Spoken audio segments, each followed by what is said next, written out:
செய்தியை பார்த்து வருகிறோம். தமிழ்நாடு முழுவதும் 34 உயர்மட்ட பாலங்களை கட்ட முதலமைச்சர் மு.க.ஸ்டாலின் தற்போது ஆணை பிறப்பித்திருக்கிறார்.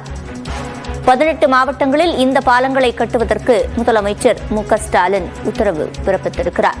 மொத்தம் 127 கோடியே 85 லட்சம் ரூபாயில் 34 உயர்மட்ட பாலங்களை கட்ட முதலமைச்சர் மு.க.ஸ்டாலின் ஆணை பிறப்பித்திருக்கிறார்.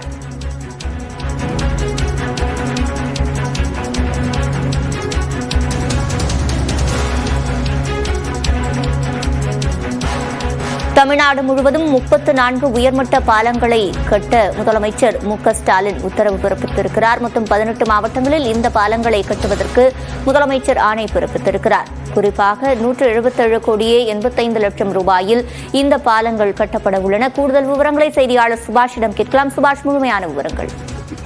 தமிழக முதலமைச்சர் மு.க.ஸ்டாலின் ஒரு அறிவிப்பை வெளியிட்டிருக்கிறார். ஊரக வளர்ச்சி மற்றும் உள்ளாட்சித்துறை சார்பில் 177 கோடியே 85 லட்சம் ரூபாய் மதிப்பீட்டுல 18 மாவட்டங்கள்ல 34 உயர்மட்ட பாலங்கள் கட்டுவதற்கான உத்தரவு கொடுக்கப்பட்டிருக்கிறது. இதற்கான அரசாணை வெளியிடப்பட்டிருக்கிறது.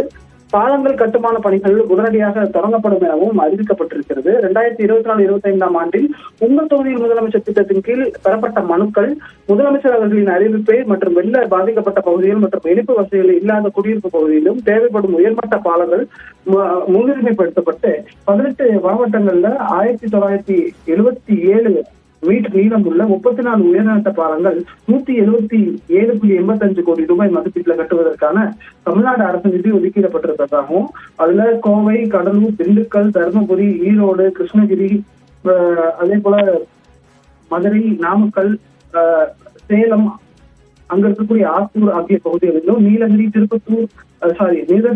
திருப்பூர், தஞ்சாவூர், தூத்துக்குடி மாவட்டங்களிலும், திருச்சி, திருநெல்வேலி, வேலூர் ஆகிய மாவட்டங்களிலும், விழுப்புரம் உள்ளிட்ட மாவட்டங்கள், விழுப்புரம் மற்றும் விருதுநகர் மாவட்டங்களிலும் இந்த 34 பாலங்கள் அமைக்கப்பட இருப்பதாக முதலமைச்சர் மு.க.ஸ்டாலின் தனது அறிவிப்பின் மூலம் தெரிவித்திருக்கிறார்.